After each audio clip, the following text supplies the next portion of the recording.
YouTube. This is Dave with SpinnerX Studio, and welcome to the channel. And Brian-LCS, a YouTuber whose link I'll put down below, is having a challenge. It is Spider-Man's 60th anniversary. And so Brian is asking the community to show their favorite top 10 Spider-Man covers.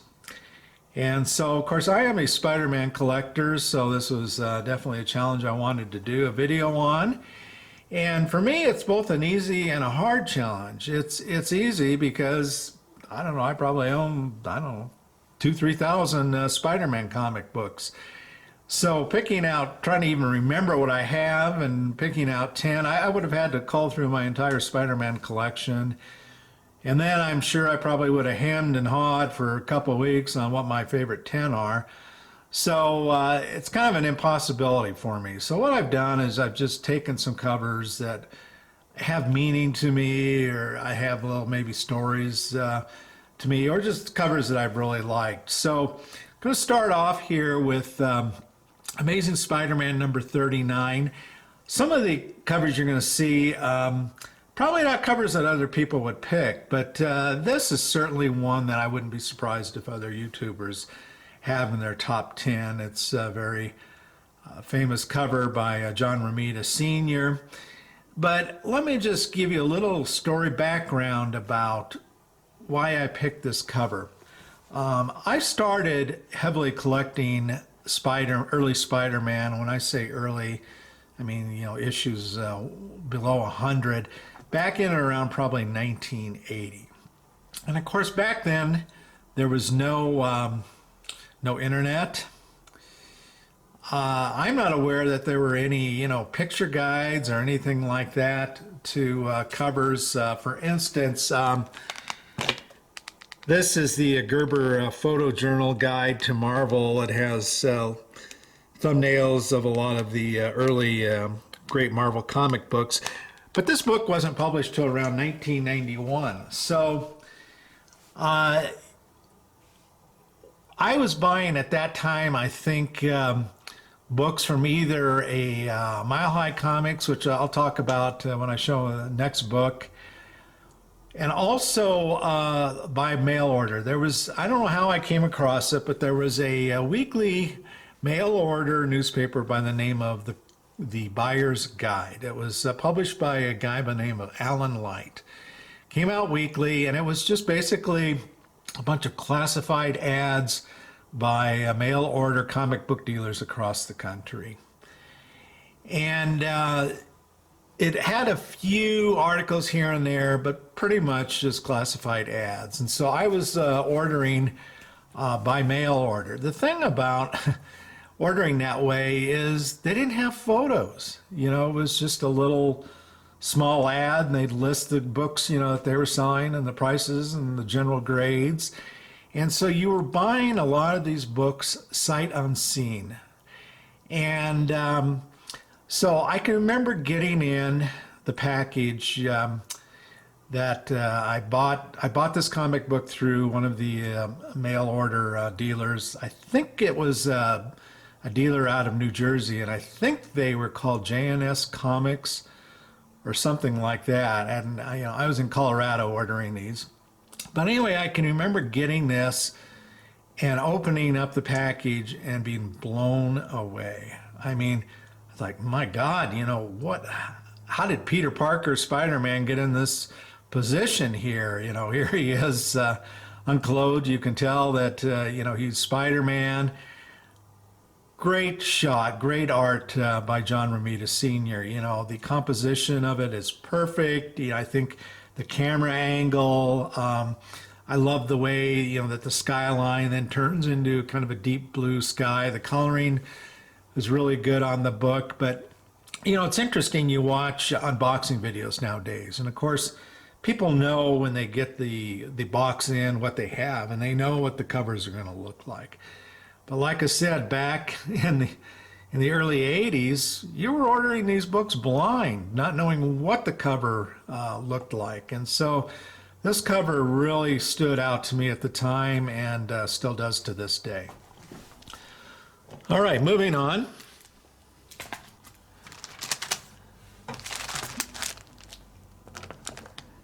Okay, let me see if I can widen move the camera a little bit to make sure I got this whole book in the frame. There we go. All right.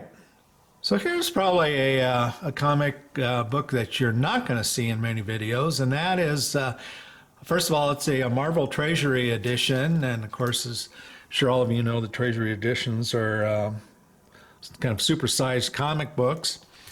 But in this case, this is Spider-Man versus Hulk at the Winter Olympics, and obviously it's a winter scene at a ski area. And it's done by Al Milgrom, pardon me. And how did I come across this book, and why is it special to me? Well, my man, we're talking about events that were probably 40 to 45 years ago. And I've mentioned before, I grew up and went to high school in a small community up in the mountains of Colorado, about 2 hours out of Denver. And a good friend of mine, his name was Kurt, we called him Kirby, was his nickname. I don't know what we were doing down in Denver, but we were down there, and we had to be over 16 years old because he was driving. And I'm going to guess that maybe I was 17, 18 years old, probably like around a senior in high school. And maybe a year or so after that, but probably in that 17 to 19-year-old age. And we were driving out of downtown Denver. I don't know what the hell we were doing in downtown Denver, a couple mountain country boys. But we were driving down Broadway, which is the main thoroughfare going south out of downtown Denver. And all of a sudden I did a kind of a double take because out of the corner of my eye, I saw a sign that said comic books. And so I said, Kirby, do a U-turn. So we went around the block and came back down, and sure enough, there was a comic book store. And you can probably guess the comic book store was called Mile High Comics. I didn't know such a thing existed at that time. It was the first time I had ever even heard about comic book stores. Prior to that, I was buying trying to pick up comic books off the spinner rack at drugstores and similar places. So we walked in, and I would be curious to hear any comments that some of you might have on your first experience, the first time you ever walked into a comic book store. But I was flabbergasted. All of the books on the wall and all of the boxes with books. It just was like Christmas. And one of the things that I saw up on the wall was this Treasury edition. And at that time, I can recall I had no knowledge that Treasury editions even existed. So I was just flabbergasted that they made comic books that, were essentially almost double the size of a regular book. What's more is where I grew up in the mountains, we had a number of major ski areas around us. So I was an avid skier. In fact, I raced in high school. So this cover, not only was it the very first book that I ever bought at a comic book store, but it had a lot of, of personal meaning to me with the subject matter of a ski area. And of course, it has Spider-Man and the Hulk, probably my two favorite characters. Okay, next is Peter Parker, the Spectacular Spider-Man. And so why this book? Well, after I found Mile High Comics in Denver, Colorado, I got out the phone book. That's the way we found things back in the day when there was no computer or internet. And I noticed that Mile High Comics had another store up in Boulder, which was just north of Denver. So soon after I found the store in Denver, I went up to Boulder and went into that store, and I think they had this up on the wall. And I didn't even know that I don't think at the time I knew that there was another Spider-Man title. But this one jumped out at me. First of all, it was in issue number 1. And secondly, just yet another classic cover. You got Spider-Man hanging off the wall in a classic pose there, And then you have the tarantula, you know, about to pierce Spider-Man with those pointed boots of his. In fact, look at it shattering the concrete wall. So just what a classic action-packed cover this is.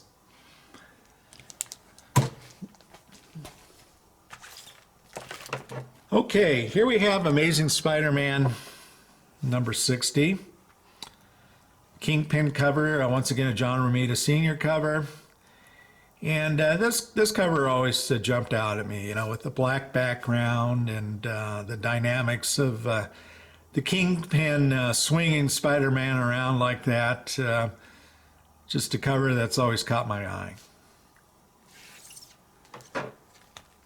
All right, the next cover is Spider-Man, Amazing Spider-Man 55. Why this cover? Well, when I got this cover, I was just kind of blown away by the composition of it and the fact that, you know, there was this reflection of Spider-Man in Doc Ock's glasses. Now, that's not something really novel. You've seen that, I'm sure, in multiple comic books, including comic books that were published prior to this issue.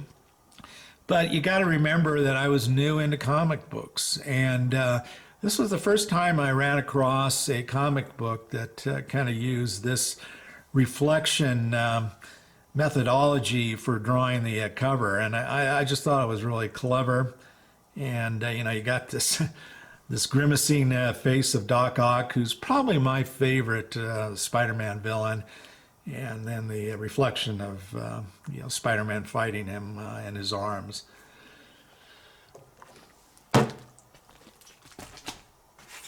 Okay.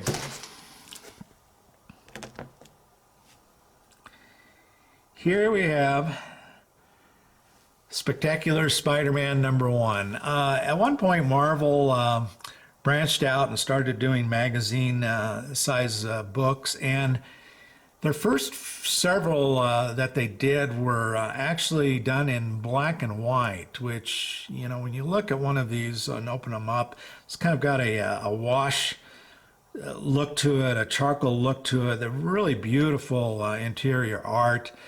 But this is yet another John Romita Sr. Cover, and I think a classic Spider-Man pose of Spider-Man, you know, crawling on a building, and here you got a spotlight that's outlining him.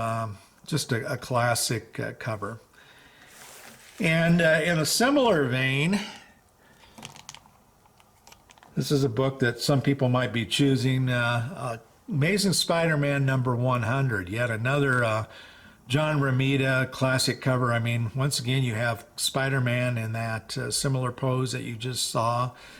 But I think the thing that really jumped out at me was this background of the floating heads. Once again, floating heads, not something that, you know, was necessarily new.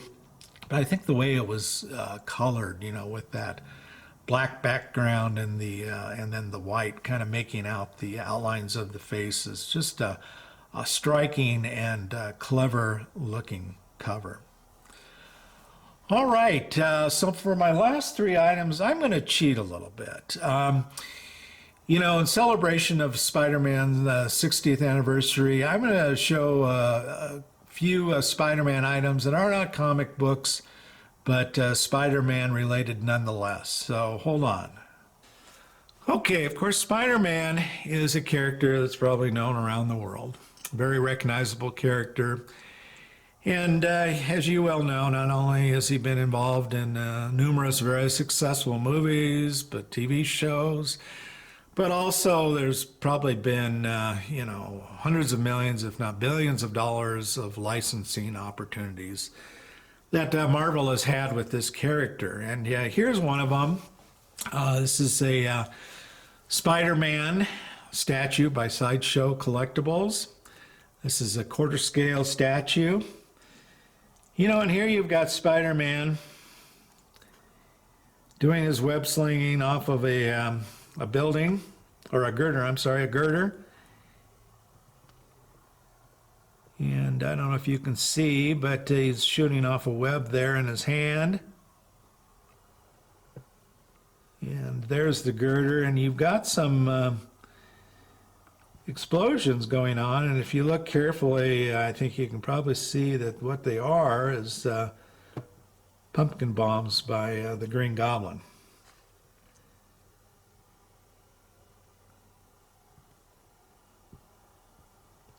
But really a very dynamic and fun piece. All right, the next thing I wanted to show you is actually just right above the Spider-Man statue you were looking at, and this is one of those limited edition canvas-style art prints by John Romita and Alex Ross. And if you look, you can see it's basically a collage of Spider-Man's supporting characters and villains. And then you've kind of got in the background there an overall view of the his mask, basically his eyes and nose area. But anyway, you know, I really like Alex Ross's work, and this was you know, based on, I think, probably penciled out maybe by John Romita. But it's pretty much a who's who of Spider-Man. All right, and my 10th item here is a piece of original art. For those of you who've watched my channel for a long time, you've heard me lament probably more times than you want to hear, but lament that I wish I had gotten into original art early on in my career. I did not, so I don't have a lot. I think I've only got 3 pages of original art from Spider-Man, published pages. This is one of them. It says up at top of the book is Amazing Spider-Man 98. I don't know whether, I just don't recall whether this was from the Amazing Spider-Man series or whether there was a book called Amazing Spider-Man 98. I'd have to dig in, but it was done by a artist by the name of Tom Lyle. And, you know, it's just an action page. You got some bad guys robbing a jewelry store, and they're coming through the window is Spider-Man. All right, well, hey, let's do one bonus item. And this is just kind of a fun little thing I picked up somewhere at a bookstore or somewhere. And this is a Amazing Spider-Man pop-up from 2007. And who doesn't like those pop-up books from when you were a child? And let me just kind of see if I can open this thing up here. Look at there. There's Spider-Man popping out at you. And then, of course, the next page, there's the Green Goblin.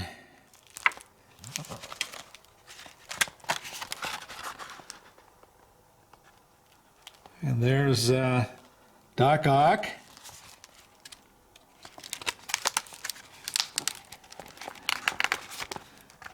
And here's the Vulture. You can see his kind of wing moves as you open up the book.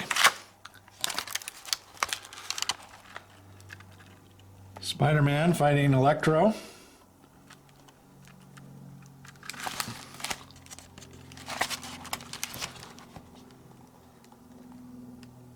Craven coming out at you.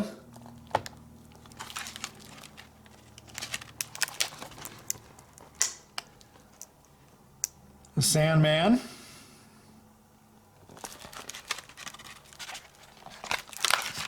And then finally, Mysterio. There you go. All right, this concludes my my video. You know, I'll end by saying that Spider-Man has been an important character in my life. He kind of, there was a point in my life where I was not doing real well, and I think Spider-Man comic books kind of helped pull me through it. So this is a hobby that, you know, I've been doing now for like probably 45 years or so, and it's a hobby that's meant a lot to me, and this has been my favorite character out of them all. So anyway, you know, if you got any recollections or anything, comments about this video or things in your life, Spider-Man collectibles that have meant something to you, please comment below. But anyway, have a good day. Take care.